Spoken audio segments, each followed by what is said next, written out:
Hi, I'm Shannon, the podcast producer here at C-SPAN. And this week on the Lectures in History podcast, University of Montana history professor Leif Fredrickson discusses the 1909 labor protests in Missoula, Montana. These sparked a high-profile fight over free speech and police violence. Stay tuned, class starts right after this. This is Rachel from C-SPAN's podcast team, and before we get to this week's episode, I'd like to introduce you to my colleague Jen. Thanks, Rachel. Hi, I'm Jen, one of the producers here at C-SPAN. And if you enjoy Lectures in History, we think you'll also like reading our weekly American History TV newsletter. If you're into history, you'll appreciate being an American History TV insider. Every week, we deliver advanced program highlights so you never miss out on learning more about the people and events that document the American story. It's the place to find out which Lectures in History, Civil War battle talks, features on the presidency, and interviews with historians are coming up. Plus, you'll get highlights of featured C-SPAN podcasts. Subscribe today at c-span.org/connect for your weekly dose of history every Friday. Thanks for being part of our community. Don't forget to visit c-span.org/connect to sign up. Today we're going to talk about the Missoula free speech fight.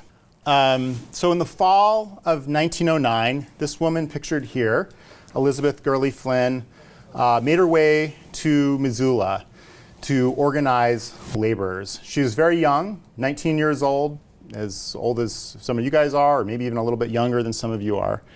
But she and several people were there to organize laborers, and specifically lumber workers in the Missoula area. But the outcome of her visit there was not just a battle over labor rights and working conditions, but ultimately a battle over free speech, the rights to free speech, the right to speak freely in public, to assemble in public without being harassed or arrested or jailed. So in this lecture, we're going to get into the details of what actually happened in Missoula, but I also want to start out a little more broadly and talk about the context of this period, what's leading up to this battle, what's shaping it, and then in the aftermath, talk a little bit about what happened to some of these people that were involved in this free speech battle, what happened to some of the questions around free speech, and a little bit more broadly, the significance of this Missoula's free speech battle. All right, so this is a period of intense, rapid, massive industrialization for the United States, this period from the late 19th to early 20th century. It's a period when you have the rise of these industrial giants, people like Andrew Carnegie, John D. Rockefeller, and others. It's when the United States goes from having some industry to being the world leader in industrial output, producing much more than other countries. It's a period when industrialization is moving to making things on a much larger scale, much bigger businesses, huge corporations, building things with new technology, developing ways to produce things more efficiently and more cheaply. And this produces a lot of changes in the American society in this period.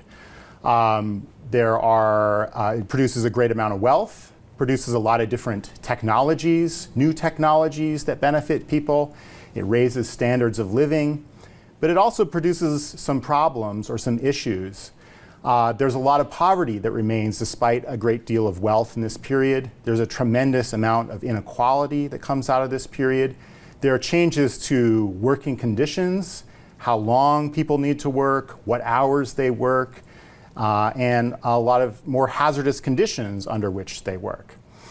And so there's lots of questions that come out about things like corporate power, the power that corporations have in the marketplace as well as in politics. But the biggest question, the overarching question, is what's called the labor question, the question of what rights or powers will laborers have in this new industrial society. This is a picture here of part of Andrew Carnegie's steelworks. So the outcome of this is, one of the outcomes of this anyways, of this period of industrialization and some of its problems, is great tensions around labor and class, to the extent that some of these tensions lead to violence, to outbreaks of violence that in fact look a lot like, literally like war.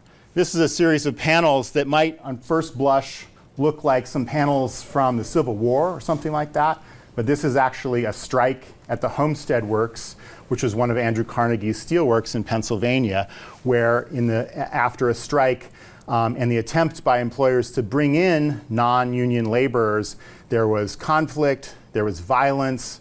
The state militia was sent in, as well as the company hiring Pinkertons, which were a private police force, to try to get over, the obstacles presented by striking workers. This is another picture here that gives you some sense of this. This is from Colorado in the early 1900s in the gold mines and gold fields of Colorado, which had shifted away from the sort of old gold panner going out there on his own to a much more industrial scale of mining. The workers there also went on strike, again leading ultimately to a lot of violence, the sending in of the state militia, and you can see them pictured here with one of the new technologies, relatively new technologies of this period, which is the machine gun. So a lot of this is very, very violent and looks really like warfare, literal class warfare. And we often have, I think, a sense of the United States that it's a place where class tensions, class conflict are not as prominent as in other places. But in this period of the late 19th, early 20th century, was a period there was intense violence around class and questions of labor. And the United States had some of the most violent labor conflicts in the world in this period. Now, there's lots of different questions among laborers about how they're going to respond to this new era of industrialization and corporate power and so on. Some unions, like the American Federation of Labor, want to push for things like higher wages for workers, safer conditions, shorter hours. But beyond that, they don't have a longer range plan or a broader goal. They're not trying to change society more fundamentally. But other laborers and labor organizations are. They may also be pushing for things like better wages, better working conditions, but they're also pushing for ultimately a fundamentally different system, a change to the system than industrial capitalism as it exists. And for many of them, they see the world something like this, where you have workers at the bottom who are producing the wealth, they're the ones doing the work, but it's the people above them, ultimately the capitalists, who are most benefiting from that. And there are other people in between there, like the military, as you can see, who are keeping the workers in their place, right? And the organization that is most associated with these ideas in this period are the industrial workers of the world, a radical union that wanted to overthrow capitalism.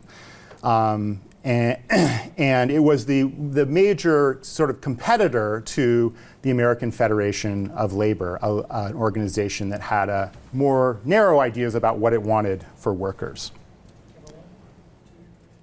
So the industrial workers of the world, this is their logo here, and you can see on the right there one of their cartoons or comics that they created that gives you a sense of what they're interested in. The path on the left says a fair day's pay for a fair day's work. That was the slogan of the American Federation of Labor, the AFL. The industrial workers of the world path is on the right, the abolition of the wage system.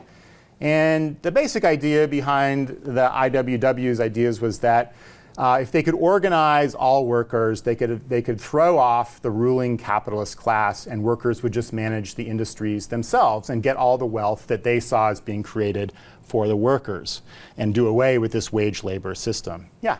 So in the picture of the pyramid of capitalist system, what does it mean for we eat for you?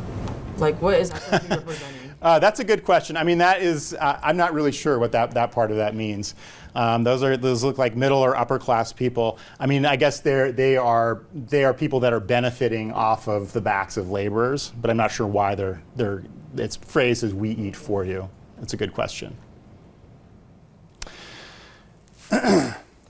So the industrial workers of the world are interested in organizing workers, all workers. All right. So one of the things that's different about them, in addition to their more radical take on society than the American Federation of Labor, is that they're an industrial union. And what that means in this period is that an industrial union was contrasted with the craft unions of the American Federation of Labor. Craft unions would be unions made up of skilled workers in an industry. Industrial unions would be a union of every worker in that industry, skilled and unskilled. There probably weren't really any workers that were literally unskilled, but there were different levels of skill, right? And so this is just part of a very detailed chart that the IWW created, but it just shows you, here under forest service and lumbering, all of these say all workers in woods and the forest. They divided them up by different industries, and that's how they would organize this broader union. But all of the workers in those industries would be part of that union. And in addition to trying to organize all workers within a union, skilled and unskilled, the IWW also wanted to organize all workers regardless of things like gender or race or ethnicity. That, again, was not something that was true of the American Federation of Labor, who excluded most African Americans, excluded a lot of women, excluded Chinese and other workers, in addition to excluding unskilled workers. So the IWW is interested in organizing all workers. Doesn't matter what race or whether you're a man or a woman. And finally, they wanted to organize workers on a global scale. They're the industrial workers of the world. And ultimately, they want to organize laborers across national lines as well.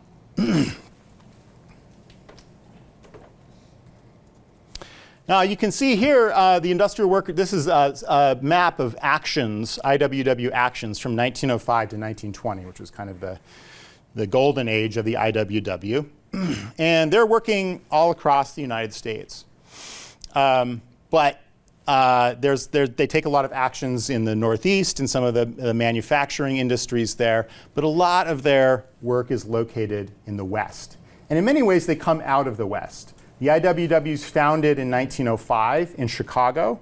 But the main predecessor organization to them is a union called the Western Federation of Miners. The Western Federation of Miners, the impetus for it comes out of another one of these really bloody labor battles that happens in the mining industry in Idaho. And as a result of that, miners in the West decide that they need to organize on a much broader scale to build an organization, an umbrella organization for all miners in the West. And they meet in Butte, Montana in 1893 to create the Western Federation of Miners. And then many members of the Western Federation of Miners are the key people who push for the organization of an even bigger umbrella organization, the Industrial Workers of the World, in Chicago in 1905. So they come out of the West, but part of the reason that they have a lot of actions in the West, and you see a lot in the Pacific Northwest in particular, is that a lot of the people that they want to organize, and a lot of the people that are not being organized by other unions, are located in the West. They are workers like workers that work in mines, workers that work in the agricultural industry, and the lumber industry. These workers, many of these workers are these quote unquote unskilled workers that are not being organized by the American Federation of Labor. A lot of them work in jobs where they're very itinerant. They move around a lot to different, there's jobs that are essentially seasonal, or they're boom and bust style jobs. So they emerge in one area, and then that attempt to exploit resources in an area ends, and they move somewhere else. Those type of workers are hard to organize, and many unions don't bother trying to organize them. But the industrial workers of the world want to organize them. So that's why you see a lot of their actions in the West. Yeah. What does the darker red indicate? I think that those are areas where there were multiple actions. The actions include things like strikes, campaigns, things like that. So I think that those are areas where there were more than one. Yeah. This, by the way, is the University of Washington has a whole interactive website, digital history of the industrial workers of the world, where you can look at things like these interactive maps, look at graphs, all sorts of things about the history of this of the IWW over time. So it's a really cool resource to check out. All right, so now we're going to talk about Montana here and how this relates to Montana. So Montana is one of the, it's one of these parts of the West where the industrial workers of the world are very active. And as I mentioned before, Butte in Montana was where the Western Federation of Miners was created, one of these key predecessors to the IWW. Montana's industry in the late 19th century and early 20th century is dominated by the copper industry. The copper mines in Butte have emerged in the late 19th century as some of the most profitable and rich mines in terms of copper in the world. And by this period, no other place on Earth is producing more copper than the copper mines in Butte. But that mining, again, has to be done on an industrial scale. Copper is mixed in with all sorts of other materials. It's not as, on a per weight basis as valuable as something like gold or silver. So you got to mine a lot of it to be able to make a profit. And you have to be able to smelt that down. And ideally, not smelt it a long ways away from Butte. Butte's kind of a ways from, a lot of other industrial centers, a lot of places that might make use of copper. But you don't want to ship copper ore all the way across the country. You want to be able to smelt it down and purify it first. So the copper mines in Butte are here. Butte is a big urban industrial center in the West in this period. And just outside of Butte, is Anaconda, a town that was actually just created entirely to be a smelting center for the copper ore coming out of Butte. And there's various different owners of copper mines and copper smelters in the Butte and Anaconda area. But the biggest of these that emerges in the early 1900s is the Anaconda Copper Company, one of the very biggest corporations in the world at the time. So these are huge industrial processes, these mines that are being built and the smelters being built to smelt that copper. But they need, among other things, there's one really crucial material to make these things operate, and that is wood. You need a lot of wood to build all these mines in Butte. These mines are supported, the mining tunnels, the shafts are supported by huge timbers, and there's the mines in Butte go thousands of feet deep. There's thousands of miles of mines built in Butte. So you can this is one miner working on one of these wooden timbers in a shaft, but you can just imagine thousands of miles of that. Takes a lot of wood, right? So too do the smelters. The smelters use coal sometimes, but they also use a lot of wood. And this picture on the left here might look at first glance like a field of hay bales maybe, but if you look a little bit closer in the foreground here, you see that's wood stacked up. This is a forest that's been liquidated and chopped down and stacked into piles for cordwood to feed the smelter at Anaconda. So they need a tremendous amount of wood for this major industry in Montana. And where's that going to come from? It's going to come from Western Montana. That's where all these huge forests are located. And right in the middle of all those huge forests in Western Montana is Missoula, which is also one of the places where a lot of travel routes come together, rivers come together. So it's a natural place for building a really big mill. There's all sorts of mills, lumber mills that are built in Montana in the West in this period. But the biggest of these is the big Blackfoot Milling Company built in Bonner, just outside of Missoula. Initially owned independently and eventually bought in the early 1900s by the Anaconda Copper Company because wood is so important to their industry. So the workers in this industry, in this lumber industry in Western Montana, are the workers that Elizabeth Gurley Flynn and other members of the industrial workers of the world are going to come and organize. And they're organizing them because, for a few reasons. One is that the work there is very hard, it's very dangerous. The conditions under which workers work are very poor in a lot of ways. And just to give you a sense of what this work looks like, you go out into the woods, you got to get all this wood to a mill, like the big Blackfoot mill, right? So you go way out into the woods, you're chopping down these trees with axes or hand saws. It's very difficult work. Then you have to skid those logs. down and load them on a big wagon or sled that's drawn by horses. You can see these are all pictures from the Blackfoot drainage, which is where most of that wood came from that went to the big Blackfoot milling company. So up around areas like Seeley Lake and Clearwater Junction. So they would be skidded down there, and then you would take those to the riverside and wait. Often this was done in winter because it's easier to move logs that way. Then you would wait for the spring runoff when the rivers are at their highest level and they're flowing really high and really fast and really cold also. And then you push those logs into the river and float them down. And if you're a worker working on that, you float down the river with them. You go down the river with them. And those are on the top right there, workers who are shepherding those logs into the river and then are going to follow them down. So you can imagine going down the river with those kinds of logs, those huge logs like that. And you might face things like massive log jams. This is a log jam on the Blackfoot River. Just imagine being in the middle of something like that and having to deal with it with hand tools or maybe dynamite, which was one of the ways that they used to try to break up some of these log jams. Incredibly hard and incredibly dangerous work. And ultimately, those would make it down. This is the Blackfoot River here, coming out of these mountains and flowing down to the big Blackfoot mill there, where those logs would then be milled up, cut into smaller pieces. And mill work was hard itself as well and dangerous. But mill workers were people who could, they'd go to work at the mill and they probably lived somewhere around there, Bonner or Milltown or Missoula, and they could go to the mill for their work every day and go back to their homes at night. But that wasn't true of the people that worked out in the forest, the people that cut down logs or got those logs, to the river. They lived in lumber camps, and those lumber camps were very difficult places to live. Not only is this work hard and the pay very little, but the conditions under which they live are pretty horrible.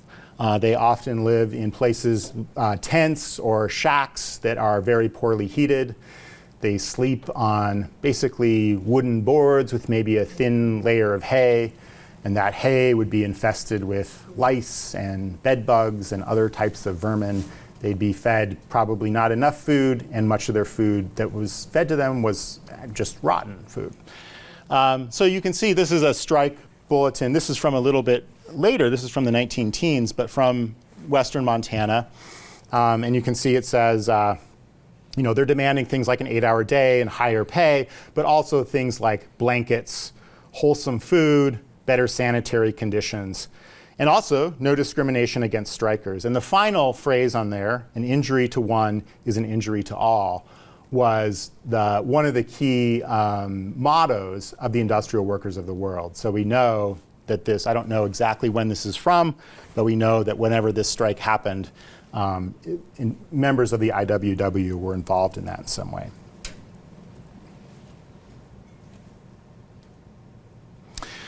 So the IWW organizers, Elizabeth Gurley Flynn and others that come to Missoula, are coming to organize these lumberers that are working in these very dangerous jobs and living under very poor conditions. And this is roughly what Missoula would have looked like around that time from where we are right now at the University of Montana. And often in the distance down there, you can see a bridge over the Clark Fork. That's the Higgins Street Bridge, or that's what it was then, Bear Tracks Bridge now. And then just across the river there, downtown Missoula. And that's where they are going to go.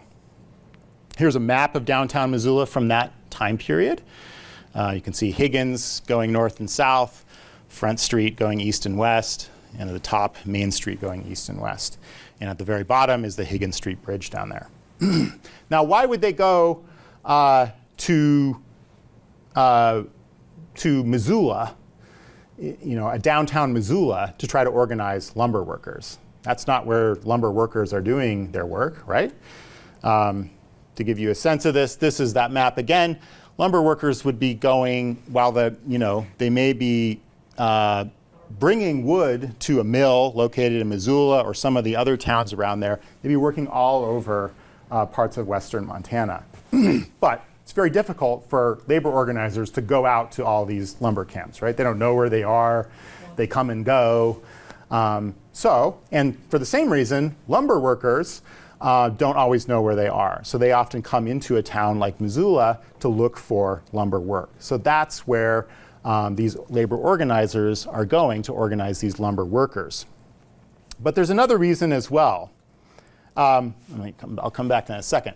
The way that, as I said, lumber workers again, this is one of those jobs where they move around seasonally. They may work in some area and then all the logs are cut down there, so they have to move somewhere else, maybe to a totally different state to try to look for work.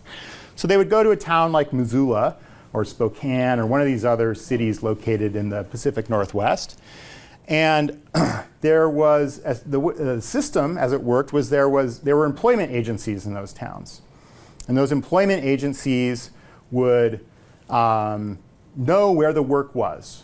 So as a worker, you would go to one of these employment agencies, and the way it worked is you'd pay them some money, and they would give you a letter, and then you could go to wherever that lumber camp was and give the foreman of that camp your letter that says you paid the employment agency, and you would go to work there.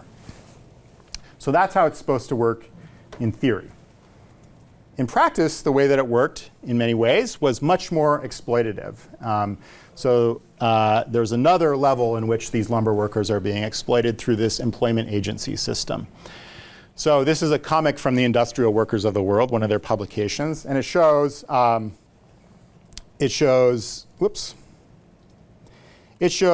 lumber workers coming here and down in the front bottom part of that, paying the employment agency guy some money. He gets a letter. They also often had to pay somebody then to transport them out to these lumber camps, so they pay a little bit more money. They go out to these lumber camps, and they're put to work.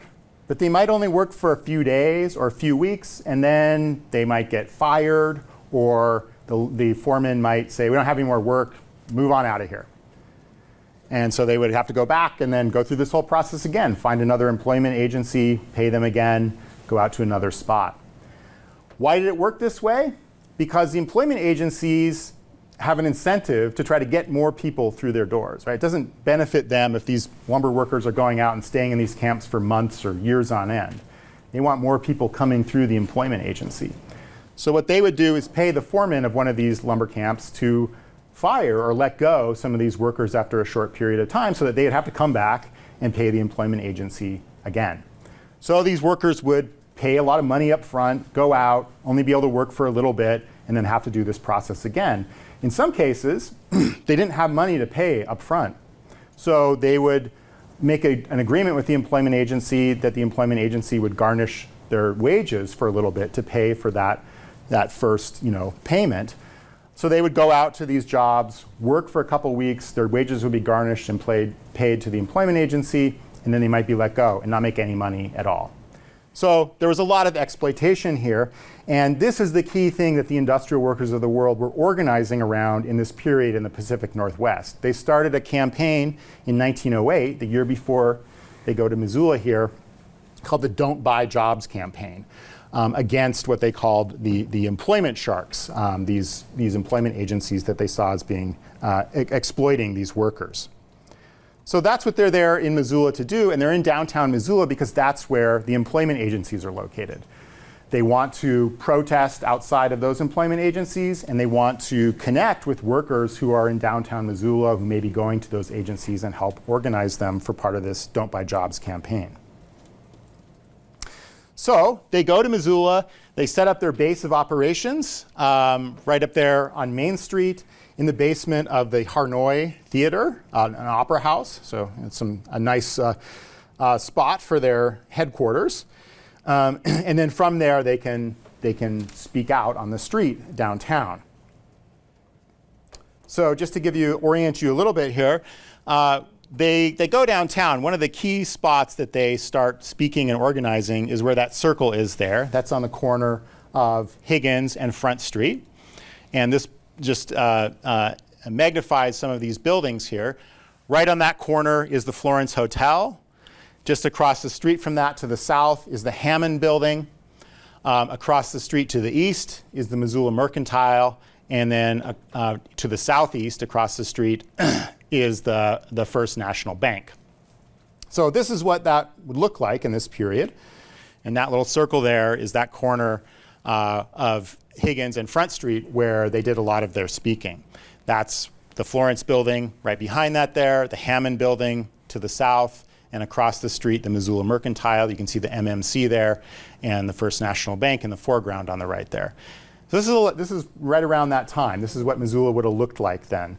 There would have been dirt roads. The roads weren't paved yet. There weren't streetcars yet. There was probably some early automobiles, as you can see here. A lot of horses still. The sidewalks would have been paved, or maybe wooden sidewalks. And it's a town that is growing quite rapidly, but still pretty small. A lot of things are in very close proximity there. So these are the 3 IWW laborers that go to Missoula in the fall of 1909. On the left is Elizabeth Gurley Flynn, who I showed you a picture of. And she's referred to as Joan here because although she was only 19 years old, she had already made a name for herself as a fierce proponent of workers' rights. So they often referred to her as the Joan of Arc. So this fierce woman warrior, and she was in high demand as a speaker on labor rights. To the right of her is Jack Jones, who was her husband. He had been a miner and then had become an organizer for the industrial workers of the world. And on the right there is Frank Little, another guy who started out as a miner and then became a professional organizer for the IWW. Frank Little will become probably the most famous member of the industrial workers of the world, and I'll tell you more about why that is at the end of this presentation. So these guys set up their base of operations in the Harnoy Theater. They go out and start speaking on street corners. They stand on a soapbox, literally, or a barrel, and begin often, as the IWW would, with their speeches with fellow workers and try to discuss with workers that are around there on the street their exploitation, convince them to unionize, and particularly unionize with the IWW, and so on. And these workers, the IWW, a lot of their organizing was done on the street. That's where a lot of the laborers that they wanted to organize ended up being. So they're very oriented towards the street. So they do this for a few days, but then the employment agencies are right here. There's one that's right in that Florence Hotel, in the basement of that, or on the first floor of that, right where they are speaking, and others that are right around there in earshot of them. There are other businesses downtown that also don't like these radical labor organizers out there speaking, and they put pressure on the city, and ultimately the police come and arrest Jones and Little, the 2 men of these 3 organizers. So Jones and Little are arrested, and they go to court the next day. And they argue before the judge that they're not doing anything wrong. They're just out there speaking. They're arrested under an ordinance that basically a disturbing the peace ordinance. But they argue, look, there are other people out there on the street making as much noise or more than we are. For example, the Salvation Army. This was another organization, very different from the IWW, that was also out there on the street a lot, trying to connect with poor people or workers. The Salvation Army was out there trying to convert people to Christianity, or convert them to their version of Christianity, or otherwise try to urge them to become more moral people and more Christian people. And the Salvation Army made use of things like music, and they were shouting at other people out there as well. And that's happening in downtown Missoula at the same time. So they say, why aren't you arresting the Salvation Army people? The judge, his name was Judge Small, says that's irrelevant, and he convicts them, orders them to go to jail for 15 days, and orders them to pay a fine. But he says, I'll suspend all that if you agree not to speak anymore, because this is the thing they really want. It's not so much they want to punish them, they just want them to stop speaking out, right? But Jones and Frank Little refuse to do that, so they're sent to jail. And this is an IWW cartoon that's illustrating some of these things here, right? They're talking about how they're on a soapbox here, they're being arrested by the police, even though the Salvation Army is out there too, they're not being arrested. And there are a few other things about this cartoon as well. In the top right there, you can see a police officer being paid off, and next to him is the red light district. And this area of Missoula where they're at, I'll just go back to this map here for a second. This area right over here, back here on West Front Street, you can't see it well enough from where you are, but there's a whole bunch of little buildings here. And what those buildings say on them is FB. This is a Sanborn fire insurance map, so we know what that stands for. It stands for female boarding house, which is a euphemism for houses of prostitution. So that was the red light district right there, just a block away from where they're meeting. And basically they're saying in this cartoon, there's all this other crime that's going on, and the police are being paid off to not do anything about that. In other words, the police are not there to enforce the laws, really, enforce morality. They are there to interfere with labor organizing. And the bottom right there, you can see the jail. This was the where they were sent to jail. In Missoula, the jail was in the basement of a building, and the floor above that was where the city stables were. This is a time when there was still a lot of horses being used. The city had a lot of horses, and it kept them in that area right above there. So there were horses right above them and a floor between them that was not very airtight. So there's a lot of horse urine and defecation that's going down right onto them. The IWW is also, I put this songbook up here. They were famous for the use of songs. They used songs as an organizing tool and developed this book called the Little Red Songbook to fan the flames of discontent, as it says on the cover there. And one of their most famous songs that comes out just a few years after this is called The Preacher and the Slave, or it's also called The Long-Haired Preacher. And the key line in it is, "Work and pray, live on hay, you'll get pie in the sky when you die." And it's a parody of the Salvation workers, who they refer to in this song as the starvation workers. But they're critiquing the idea of the Salvation Army as offering workers, industrial workers who are often quite poor, telling them, don't worry about things like trying to get more on this earth, the material earth. Just be a good Christian and you'll get your reward afterwards. And the industrial workers of the world are saying, no, you should fight for what is rightfully yours now. And the other, as I said, that one of the other titles of that song is Long-Haired Preacher. And one of the reasons that it's called that is that workers that worked in industries like the lumber industry, as I mentioned, where they had to live in places where there was a lot of things like lice and bed bugs, would cut their hair really short, so it would be less amenable to getting infested by those things. And it was people who didn't have to work in those sorts of conditions who had the luxury of having longer hair. So it's also a sort of critique of these preachers in that way as well. All right, so the jailing of Jones and Little leaves Elizabeth Gurley Flynn basically on her own as the main organizer for the IWW on the outside, right?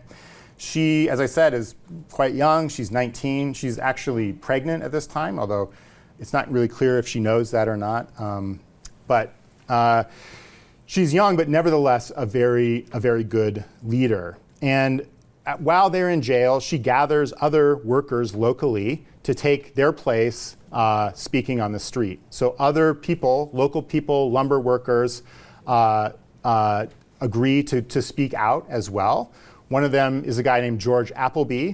He's a young lumber worker, and Flynn writes later in her memoirs about this that he was really scared of public speaking. This was a guy who worked in a really, really dangerous job, but he probably wasn't scared of a lot of things, but he was really scared of public speaking. But nevertheless, was willing to get up on a soapbox and speak. And he gets up on one of these boxes and starts to speak, says, "Fellow workers," and that's as far as he gets before he's yanked off there by the police and arrested and put in jail. There's another guy watching this, a guy named J.L. Tucker from an office window nearby. And he's actually an engineer for the Forest Service. So he's not really a laborer. He's more of the professional class of people. But he's watching this and decides to run down. He runs down from his office, goes across the street, and he jumps up on one of these soapboxes as well and starts speaking. Says, "Ladies and gentlemen, I believe in free speech," and then he's yanked off the soapbox as well and arrested. So at the same time that Flynn is getting some local people to start speaking, she also sends out a telegram to the Industrial Worker, which is the main publication of the IWW. It's published out of Spokane, nearby. And she sends this telegram, which this is part of it right here, requesting people to come to Missoula. She asks every freeborn American to come to Missoula and help out. She says it may be necessary to fill the Missoula jails. And it appears that Elizabeth Gurley Flynn had this tactic in mind. A few days before this, she had written in the Industrial Worker that we intend to fill the jails of this town to overflowing if they start arresting.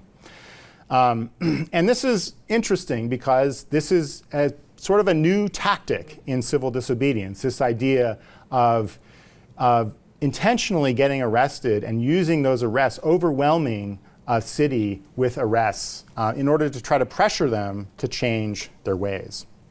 So she sends out this thing, a very sort of, really trying to prod people from other areas to come to Missoula. Are you game? Are you afraid? Do you love the police? Have you been robbed, skinned, or grafted? If so, go to Missoula. So that gets published in the Industrial Worker. In the meantime, these four guys that have now been arrested, Jones and Little and these two other people, this lumber worker and forest engineer, are released from jail. As I said, the city doesn't really want to keep them in jail. It just wants them to stop speaking. So it releases them, but they don't leave. They go right back out and start speaking on the street, and as do others. And so there are more arrests, more people sent to jail. And they start, because it's now clear that they're not going to get any chance to say very much, and they want to make a point, they start just getting up on these soapboxes and just reading the Declaration of Independence or the Constitution. And this is another cartoon from the Industrial Workers of the World. And what it's showing is this judge, again, who says, it is against the Constitution to talk on the streets. Do you understand? So making a point about free speech. And then behind him is one of these employment agency people who is giving him money. So the IWW insinuating that this judge is being paid off. So by this point, these speeches and arrests are starting to create a real spectacle in the town. Hundreds of people start to gather every day, and then thousands of people start to gather. The mayor doesn't like this. He doesn't want this big spectacle. So he orders the fire chief to go down there, bring the fire hose and wagon, and tell the people that are gathered around there to disperse, to get out of there, or he's going to use this fire hose on them. But they refuse to disperse, and so the fire chief blasts all these people that have gathered around with water. And by now, this is October 1st, right? So these guys have come here in late September. They've been here for a little bit. Now it's October 1st. I don't know exactly what the temperature was, but potentially this is the Northern Rockies, not very warm out, and they're blasting them with quite a bit of cold water. There are more arrests that happen. These people keep speaking and getting arrested, but also reinforcements start to arrive. Elizabeth Gurley Flynn's call for people to come to Missoula starts paying off, and people start coming in droves from Spokane and Seattle and Portland. There are more arrests. The jails start filling up more and more. Flynn gives a speech to hundreds of people in front of the Harnoy Theater. And eventually she is arrested too. The police were probably trying to put off arresting a woman because it has bad optics, but eventually they arrest her. She's defiant. She says the IWW will not be suppressed even if 10 men are jailed every day. By this point, public opinion is really starting to turn against the city and the police. Thousands of people continue to come and gather despite the use of fire hose on one of these days. The mayor decides, because of the backlash against that he's not going to do that anymore. And a lot of people in town are starting to develop a lot of sympathy for these IWW organizers and the workers. They're giving them bread, giving them newspapers. Elizabeth Gurley Flynn is released from jail pretty quickly, but then another woman who has gone there, Edith Frenette, is arrested. And when the police arrest her and start taking her off to jail, 500 people trail behind the police. One person throws a rock. It very nearly breaks out into a riot. And newspapers from far away start to carry stories about this. In Illinois, there's a story that mentions that 2,000 people in Missoula stormed the jail demanding the release of prisoners. There's a lot of coverage of the arrests and treatment of these arrestees by the police, mentioning these awful jail conditions that they're living under, beatings that are suffered by them, by these people that are arrested. Jack Jones, one of these, Elizabeth Gurley Flynn's husband, one of these key organizers, is in one case beaten to a bloody unconscious pulp by the sheriff, who uses a large brass key to do that. And there are lots of other violence visited upon these organizers. And this is from the Montana News, which is a socialist newspaper out of Helena, and perhaps not surprisingly very sympathetic to the IWW, but other newspapers also start to express sympathy as well. Now, despite all these arrests and all this brutality, the IWW continues its practice, and it starts to pay off, this filling up of the jails. By the end of the first week in October, 70 people are imprisoned in the jails. And this is not a big city, right? The city has to rent out a new jail beneath the Missoula Hotel. If you've ever been to the Mo Club downtown, that's the Missoula Hotel building. So right underneath there was where they created a new jail to start putting a lot of these people that were arrested. They have to rent out a new courtroom to process all these people that are being arrested. And it's getting very expensive for the city. The people that are arrested try to deliberately get arrested right before dinner so that the city has to feed them.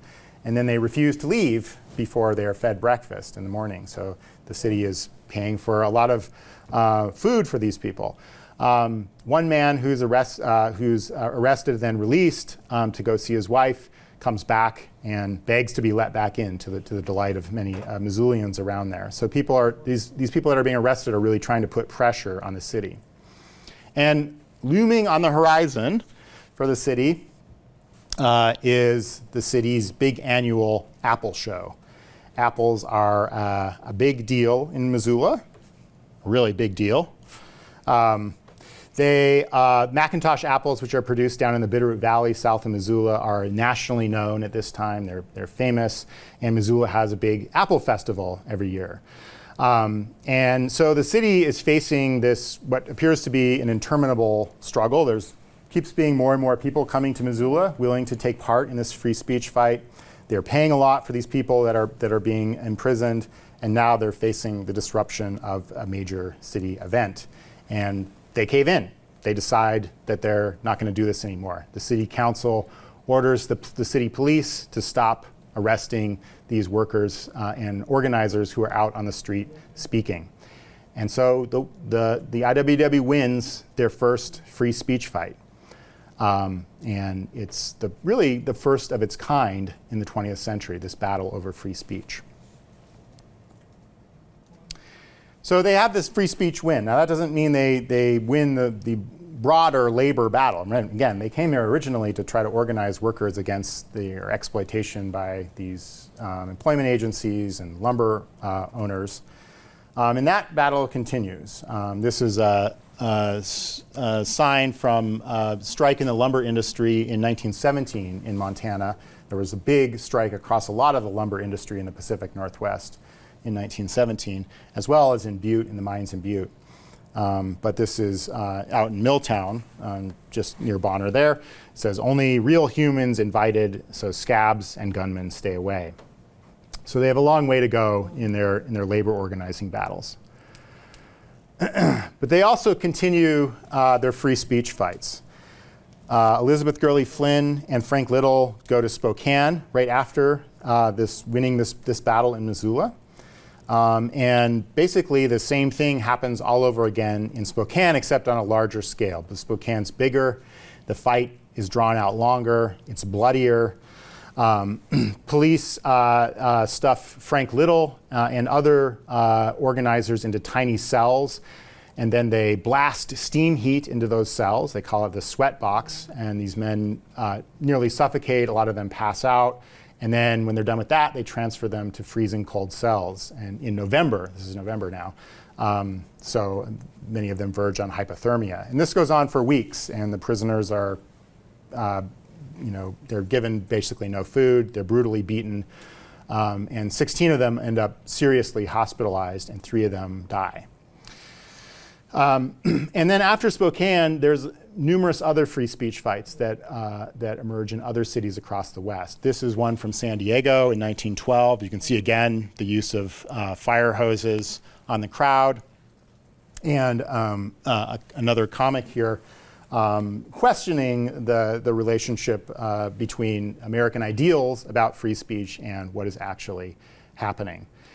And many other cities have these as well. Fresno, and others. In all, there are 30 free speech fights in the American West in this period, led by the industrial workers of the world.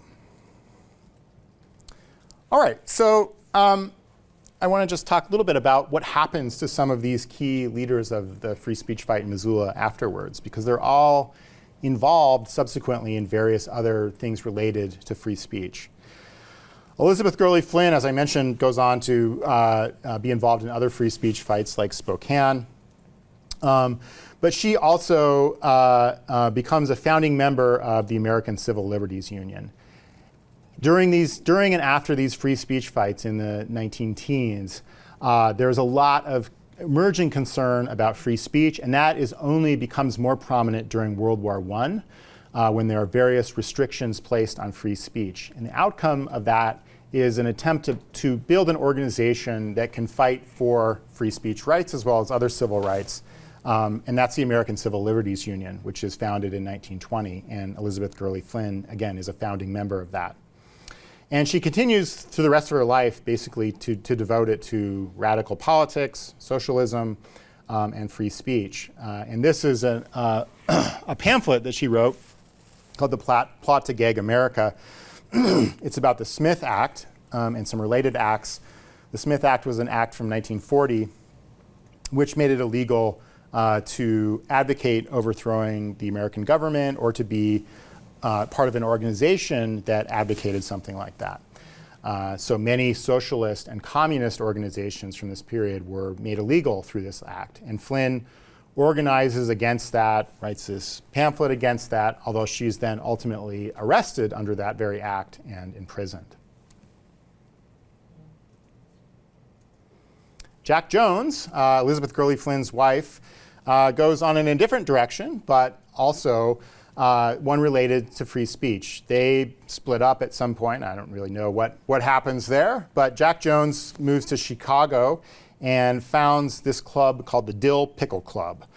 And you can see the entrance to it here in an alleyway. It says, "Step high, stoop low, leave your dignity outside," a big danger sign above it. And basically, this is a club that's designed it mixes radical politics, controversial art, and an open discussion of things like human sexuality.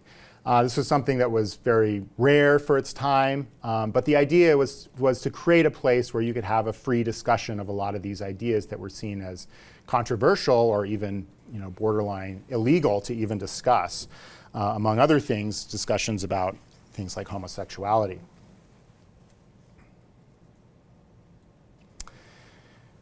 Frank Little's story also is intertwined with the story of free speech in America. Right across, if you went across the river from where they were organizing in downtown Missoula, is the Milwaukee Railroad. And if you followed that Milwaukee Railroad from Missoula east out to Butte on August 1st, 1917, you would eventually come across a railroad trestle, and hanging from that trestle would be a person, and that was Frank Little. Frank Little, as I mentioned before, there was a big strike in the mines in Butte in 1917, in the midst of World War I.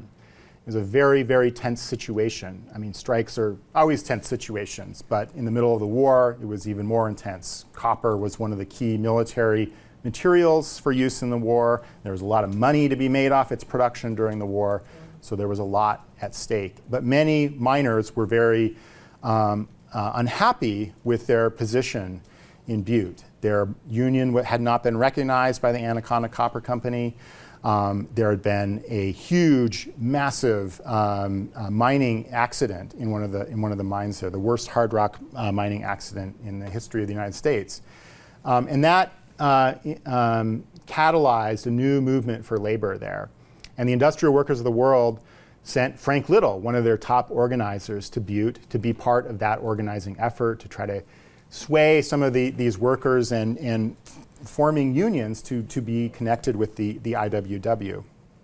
And he was there for about 2 weeks before one night 6 masked men broke into the place that he was living, dragged him out of there, dragged him through Butte behind an automobile till his kneecaps were drug off, and then brought him to this railroad trestle where they hanged him and he was killed.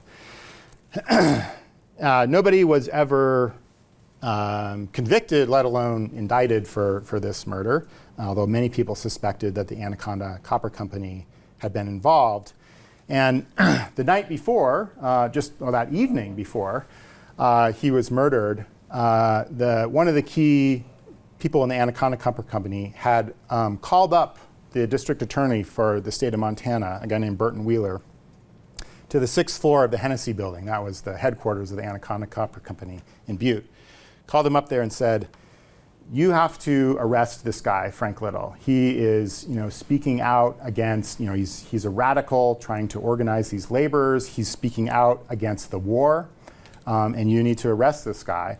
And Burton Wheeler said, "There's no law to arrest him under. What law would I arrest him?" So he refuses to do that, and it was just literally hours later that Frank Little was dragged from his house and murdered. And in the aftermath of that, in the aftermath of Frank Little's murder, allies of the Anaconda Copper Company pushed for the creation of a state law that would make that sort of speech illegal. And in 1918, Montana passed a Sedition Act, which made it illegal to criticize the government or criticize the war. And then, just not long after that, the national government passed its own Sedition Act, which was basically just a copy of Montana's state Sedition Act. Again, making it illegal to speak out against the war, criticize the war or the government. One of the worst incursions of civil liberties and free speech in American history. And thousands of people were arrested under those laws, lives ruined, and that sort of thing. So these free speech fights, they inaugurated a series of discussions about free speech in America that had not existed on that level before, both from people who were concerned about speech, about what speech could be allowed, and people who were concerned about what limits there would be on free speech. These free speech fights start in 1909 in Missoula, go on into the 19-teens, then there is the Sedition Act passed, other sorts of things that bring up questions of free speech well into the 1920s when there is a number of Supreme Court cases around these laws that are created. And of course, free speech remains an important topic in American history after that, throughout the 20th century, into the 21st century, right up to today. The second thing that's interesting about the Missoula free speech fight is these new civil disobedience tactics that are originated. In February 6th of 1961, 50 years or so later, members of the Student Nonviolent Coordinating Committee send volunteers to Rock Hill, South Carolina, to sit at a segregated lunch counter and get arrested. And the way that a lot of civil rights actions had worked before this was when people were arrested, you would bail them out right away, as soon as possible, right? Get them out of jail, get them back on the street so they can do more. But they switched tactics at this point. and they refuse to be bailed out. They decide they're going to stay in jail. And this tactic, which becomes known as jail, no bail, becomes one of the major tactics of the civil rights movement of African Americans in the 1960s. Now, the Student Nonviolent Coordinating Committee doesn't appear to have had any knowledge that this had been used some 50 years before by the IWW. They seem to have sort of reinvented this idea. But later in the 60s, part of the outcome of the social ferment of the 60s was an increasing interest among historians of social movements of the past, including the industrial workers of the world. And there were books and articles published in the 60s and 70s increasingly about the IWW that recovered this history and showed that the first time that sort of tactic had been used. It wasn't called jail no bail at the time, but it was basically that tactic that was originated in Missoula with Elizabeth Gurley Flynn had started then in Missoula in 1909. So these two key things, the emergence of these battles over free speech rights and this tactic of jail and no bail, come out of Missoula, Montana in 1909. All right, we'll stop there. You guys can ask questions if you have any. Yeah. I know history is a bunch of what ifs, but do you think if the Great North Butte mining disaster didn't happen, Frank Little would have survived longer? Maybe. I mean, he went there after that. Yeah. And I don't know if that wouldn't have happened. I mean, it may have been that he wouldn't have been sent there. That was a key catalyzing moment in reinvigorating attempts at unionization in Butte.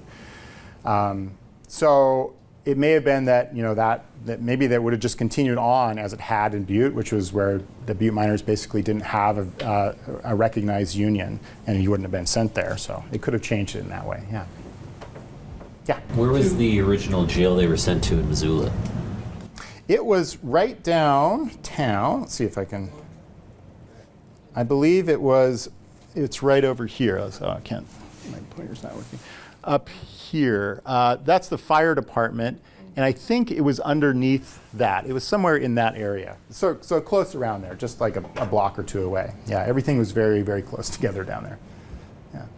Yes. On the Flynn call that you had up there, it said something about Missoula police using sexual violence against female organizers. Is that a tactic that was pretty widely used or regular to your knowledge? Yeah, I thought that was interesting too. I don't know that I haven't seen any